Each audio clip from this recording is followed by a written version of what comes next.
आज की क्लास में हम स्पॉट हीलिंग ब्रश टूल पे बात करने वाले हैं। आई एम मुबीना बारी।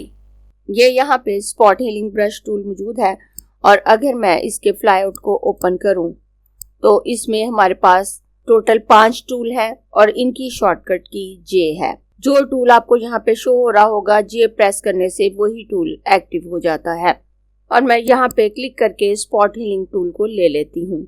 तो सबसे पहले बात करते हैं हम ब्रश साइज पे। स्पॉट हीलिंग ब्रश टूल लेने से जो ब्रश हमारे पास आता है, हम उसके साइज को अपनी ज़रूरत के अकॉर्डिंग छोटा या बड़ा कर सकते हैं।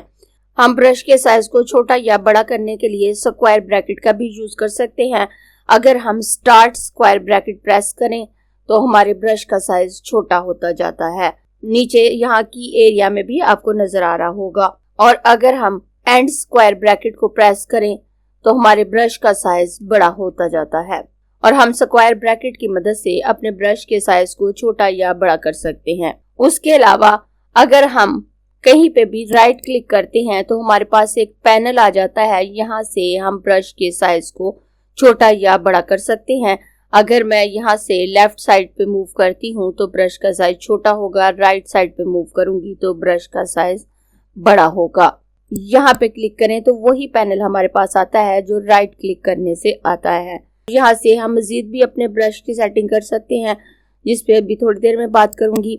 अगर हम अपने कीबोर्ड से आल्ट प्रेस करते हैं और माउस के राइट क्लिक को प्रेस करते हुए राइट साइड पे ड्रैग करें तो माउस का कर्सर बड़ा हो जाता है और जितना बड़ा करने के बाद हम छोड़े हमारा कर्सर उतना हो जाता है। और अगर हम इसको लेफ्ट साइड को मूव करते हैं तो कर्सर छोटा हो जाता है। आपको इस तरह से रेड सर्कल में नजर आ रहा है।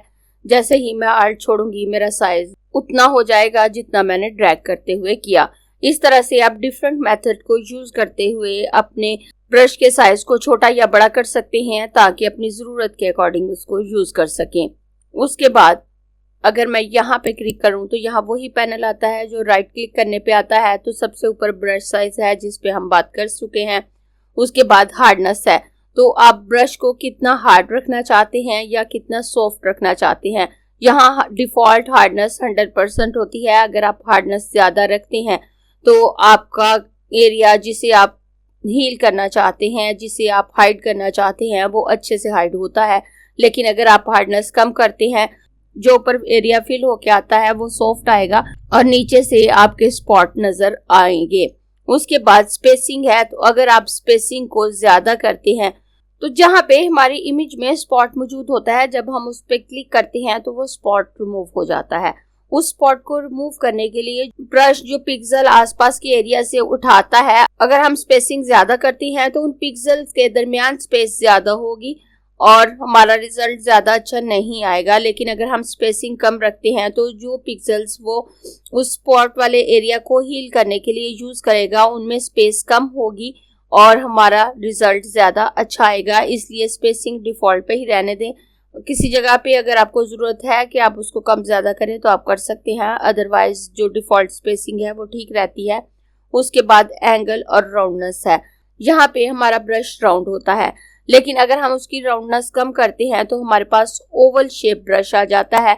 जैसे अगर मैं यहाँ से 60 करूँ तो आप देखिए मेरा ब्रश ओवल शेप में आ गया। आपको यहाँ पे भी शो हो रहा है। उसके अलावा आप इसका एंगल चेंज कर सकते हैं, यहाँ पे लिख के एंगल चेंज कर सकते हैं या यहाँ से मूव करके। अब आप देखें मेरा पास एक टिल्ट शेप ब्रश आ गया है, लेकिन नॉर्मली हम इसे राउंड ही रख कर यूज करते हैं। तो मैं यहाँ पे एंगल को 0 कर देती हूँ और इसकी राउंडनेस को 100% कर देती हूँ। तो मेरे पास एक राउंड ब्रश आ गया। अगर आपको कहीं पे किसी एंगल या राउंडनेस कम करके इसको यूज करने की जरूरत है तो आप इसको यूज कर सकते हैं।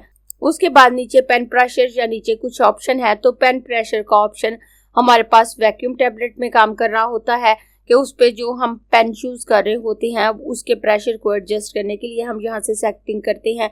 लेकिन अगर आप वैक्यूम टैबलेट यूज नहीं कर रहे तो यहाँ से आपको सेटिंग चेंज करने की जरूरत नहीं है। उसके बाद यहाँ पे हमारे पास मोड आ जाते हैं, लेकिन इससे पहले मैं अपने इमेज की एक कॉपी ले लेती हूँ। मैं Ctrl+J प्रेस करूंगी और इसकी एक कॉपी ले लूंगी। नीचे वाली इमेज को हाइड कर देती हूँ और उसके बाद मैं एक न्यू लेयर ले लूंगी। मैं जो भी वर्किंग करूंगी वो मैं न्यू लेयर पे करूंगी। वैसे आप ओरिजिनल इमेज पे भी काम कर सकते हैं, लेकिन न्यू लेयर लेना बेहतर रहता है। और न्यू लेयर लेने के बाद यहाँ पे सैंपल आल लेयर पे चेक लगा दें। उसके बाद मैं इस इमेज को जूम कर लेती हूँ और जूम करने के बाद स्पॉट हीलिंग ब्रश टूल ले लूंगी और इसके साइज को छोटा कर लेती हूँ। उसके बाद हम मोड पे बात करते हैं। मोड को अगर हम नॉर्मल रख के काम करते हैं तो हमारे पास ज़्यादा अच्छा रिजल्ट आता है, लेकिन उसके अलावा अगर हम कोई और मोड अप्लाई करना चाहते हैं या हमारी ज़रूरत के मुताबिक कोई और मोड हमारे लिए बेहतर वर्क कर सकता है तो हम करके देख सकते हैं। यहाँ अगर मैं नॉर्मल मोड पे रहते हुए इस वाइट स्पॉट पे क्लिक करूं तो ये वाइट स्पॉट यहाँ से रिमूव हो गया और उसने बिल्कुल उस पिक्सेल्स को मैच करने की कोशिश की है। अगर मैं यहाँ पे क्लिक करती हूँ तो ये डार्क स्पॉट भी रिमूव हो जाता है। मैं इसको मज़ीद थोड़ा सा जूम कर लूँगी और जूम करने के बाद यहाँ से रिप्लेस सेलेक्ट करूँगी और यहाँ पे क्लिक करूँगी तो रिप्लेस से भी इसने अच्छे से रिमूव कर दिया है, लेकिन यहाँ से स्किन थोड़ी पिंकिश सी हो रही है। मैं कंट्रोल Z कर देती हूँ। उसके बाद अगर मैं यहाँ पे आके मल्टीप्लाई करती हूँ और यहाँ पे क्लिक करती हूँ तो आप देखें इसने इस स्पॉट को कुछ लाइट किया है, पूरी तरह से ख़त्म नहीं किया। मैं दोबारा कंट्रोल Z करूँगी ताकि मेरा स्पॉट नॉर्मल हो जाए। उसके बाद अगर मैं स्क्रीन पे आकर यहाँ पे क्लिक करती हूँ तो आप देखें इसने भी कुछ लाइट किया है, लेकिन अभी भी हमारा स्पॉट विजिबल है। मैं कंट्रोल Z कर देती हूँ। उसके बाद डार्कर है। अगर हम डार्कर पे क्लिक करते हैं तो वो लाइट स्पॉट को तो ख़त्म करता है लेकिन डार्क स्पॉट को ख़त्म नहीं करता। मैं यहाँ से डार्कर लेकर अगर यहाँ डार्कर पे क्लिक करूँ तो आप देखें कोई रिजल्ट हमारे पास नहीं आया कि हम इसको डार्क करने का कह रहे हैं जो एरिया अफेक्टेड है, लेकिन वो ऑलरेडी बहुत डार्क है तो वो उसको डार्क नहीं करेगा। लेकिन अगर मैं वाइट स्पॉट पे क्लिक करती हूँ तो वाइट स्पॉट यहाँ से रिमूव हो जाता है। उसके बाद मैं दोबारा कंट्रोल Z कर देती हूँ। उसके बाद अगर मैं यहाँ से लाइटर लेती हूँ और लाइटर लेने के बाद अब अगर हम डार्क स्पॉट पे क्लिक करेंगे तो वो तो रिमूव होगा, लेकिन लाइट स्पॉट रिमूव नहीं होगा क्योंकि वो ऑलरेडी लाइट है। अब देखिए मैंने यहाँ पे क्लिक किया तो कोई फर्क नहीं पड़ा, लेकिन जब मैं यहाँ पे क्लिक करूंगी तो वो इस स्पॉट को रिमूव कर देगा। अगर मैं यहाँ पे क्लिक करती हूँ तो वो इस स्पॉट को भी रिमूव कर देगा। मैं कंट्रोल Z कर देती हूँ। और उसके बाद कलर है। अगर मैं कलर लेकर यहाँ पे क्लिक करती हूँ तो उसने अब इसको थोड़ा सा डार्क कर दिया है।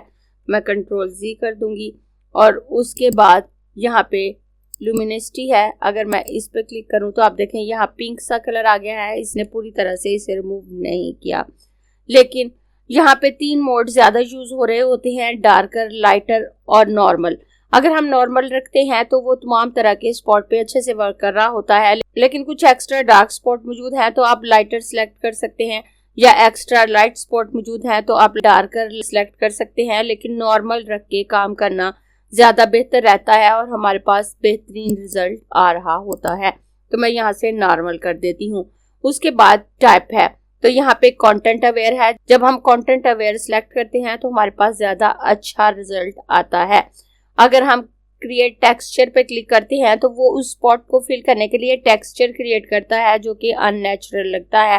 फेस पे तो ये ऑप्शन बिल्कुल वर्क नहीं करता। हाँ, अगर कोई और इमेज है और आप वहाँ पे टेक्सचर अप्लाई करना चाहते हैं तो आप कर सकते हैं। उसके बाद अप्रॉक्सीमेटी मैच है, तो ये अल्टीमेट हद तक पिक्सल को मैच करने की कोशिश करता है और अगर ज़्यादा डार्क एरिया में है तो कुछ एक्स्ट्रा डार्क फीलिंग्स आ जाती हैं, तो ज़्यादा कंटेंट अवेयर ही बेहतर रिजल्ट दे रहा होता है। लेकिन मैं आपको नेक्स्ट ऑप्शन भी बता देती हूँ। मैं यहाँ से टेक्सचर सेलेक्ट करूंगी और टेक्सचर सेलेक्ट करने के बाद अगर मैं यहाँ पे क्लिक करूँ तो आप देखें इसने एक टेक्सचर सा बना दिया है। यहाँ पर मैं इस एरिया को मजीद जूम करके आपको दिखाऊं तो आप देखें यहाँ पे ये टेक्सचर आपको नजर आ रहा है। यहाँ पे स्किन इवन नहीं लग रही बल्कि यहाँ पे टेक्सचर आ रहा है। मैं कंट्रोल Z कर देती हूँ। अगर मैं यहाँ से अप्रॉक्सीमेटी मैच लेकर यहाँ पे क्लिक करती हूँ, उसने इसे क्लियर तो किया, लेकिन ये जो हेयर मुझे नजर आ रहा है यहाँ पे इसने उससे भी क्लियर कर दिया और यहाँ से इसके एजेस भी ज्यादा अच्छे से मैच नहीं हो रहे। इसने पिक्सेल्स मैच करने की कोशिश की है, ना कि उस स्पॉट हीलिंग एरिया को कवर करने की कोशिश की है। और अगर मैं यहाँ से कंट्रोल Z करती हूँ और कंट्रोल Z करने के बाद यहाँ से कंटेंट अवेयर लूँ और यहाँ पे क्लिक करूँ तो आप देखें दरमियान में हमारा हेयर अपनी जगह पे मौजूद है और उसने उस स्पॉट को यहाँ से ख़त्म कर दिया कि कंटेंट अवेयर हमारे पिक्सेल्स को मैच करने की कोशिश करता है, जबकि अप्रॉक्सीमेटी मैच जो आसपास के पिक्सेल्स हैं उनसे मैचिंग पिक्सेल से वो एरिया फिल कर देता है, उनको मैच करने की कोशिश नहीं करता। लेकिन कंटेंट अवेयर उन पिक्सेल्स को मैच करके एक अच्छा रिजल्ट हमारे पास देता है। तो मोड को आप नॉर्मल रखते हुए काम करें और कंटेंट अवेयर सिलेक्ट करके आप काम करें तो आपके पास ज़्यादा अच्छा रिजल्ट आता है। उसके बाद सैंपल आल लेयर है, उसके बारे में हम कई दफ़ा बात कर चुके हैं। उसके बाद हमारे पास एंगल है। अगर हमारा ब्रश राउंड नहीं है तो जो एंगल हम लेंगे वो यहाँ पे शो हो रहा होगा। और यहाँ पे फिर पेन प्रेशर से रिलेटेड ऑप्शन है कि आप प्रेशर को ऑन या ऑफ कर सकते हैं। तो पेन प्रेशर का ऑप्शन जैसे मैं आपको बता चुकी हूँ कि वैक्यूम टैबलेट पे काम करता है। जहाँ आप पेन से काम कर रहे होते हैं तो वहाँ आप ब्रश के साइज को माउस से नहीं बल्कि पेन के प्रेशर से कंट्रोल कर रहे होते हैं। अगर आप जोर से प्रेस करते हैं तो ब्रश का साइज बड़ा आता है, अगर आप लाइटली प्रेस करते हैं तो ब्रश का साइज छोटा आता है। लेकिन अगर आप वैक्यूम टैबलेट यूज नहीं कर रहे तो ये ऑप्शन आपके काम नहीं आ रहा होता। मैं इस इमेज को थोड़ा सा जूम आउट करूंगी ताकि फेस के दोनों तरफ के एरियाज हमें क्लियर नजर आ सके। इस न्यू लेयर को सिलेक्ट करूंगी। यहाँ से मेरा मोड नॉर्मल है, यहाँ से मैंने कंटेंट अवेयर सिलेक्ट किया है।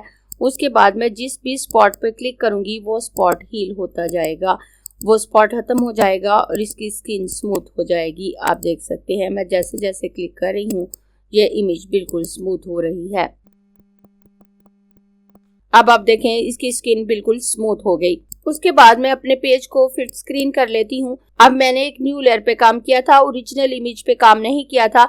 तो यहाँ पे जो भी हीलिंग हुई है, जो भी नए एरियाज क्रिएट हुए हैं वो मेरी न्यू लेयर पे हुए हैं। अगर मैं इस गर्ल्स की लेयर को क्लोज करके दिखाऊं तो यहाँ पे ये डॉट आपको नजर आ रहे हैं, जिन डॉट की मदद से उसका फेस हील हुआ है ये एक न्यू लेयर पे मौजूद है। जब आपको लगे कि आपको आपका रिक्वायर्ड रिजल्ट मिल गया है तो आप न्यू लेयर को सिलेक्ट करें, शिफ्ट के साथ गर्ल्स की लेयर को सिलेक्ट करें और अपने कीबोर्ड से कंट्रोल ई प्रेस करके उनको मर्ज कर दें तो आपकी ये एक ही इमेज बन जाएगी। और जरूरी नहीं कि आप किसी ह्यूमन इमेज पे ही इसको यूज करें, आप किसी और इमेज में से भी किसी एरिया को रिमूव करने के लिए इसको यूज कर सकते हैं। मैं यहाँ पर एक और इमेज ऐड कर लेती हूँ। यहाँ पे एक टेबल की इमेज मौजूद है जिस पे कुछ चीजें मौजूद हैं। अगर मुझे इनमें से किसी को रिमूव करना है तो मैं वो भी कर सकती हूँ। मैं यहाँ से स्पॉट हीलिंग ब्रश टूल लूंगी, इस इमेज को सिलेक्ट करूंगी और इस पे क्लिक करूंगी। बाज़ का जब हम क्लिक करते हैं तो हमारे पास इस तरह से मैसेज आ रहा होता है, the smart object must be rasterized before proceeding, edit content will no longer be available, rasterize the smart object.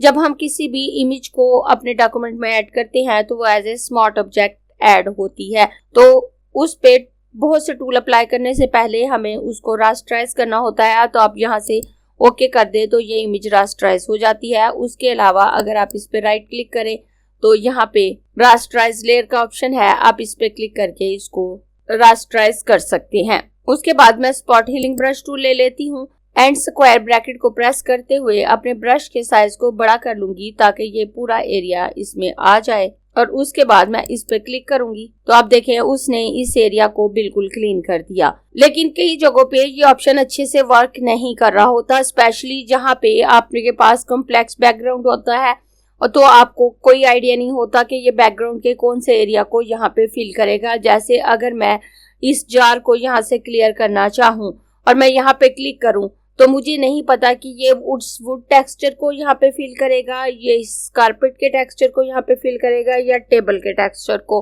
जैसे अगर मैं इसको रिमूव करने के लिए ब्रश के साइज को मजीद थोड़ा सा बड़ा करके इन पेटल को यहाँ से रिमूव करने के लिए यहाँ पे क्लिक करूँ तो आप देखें उसने इसको कुछ इस तरह से फिल किया और ये इमेज हमारी खराब लग रही है।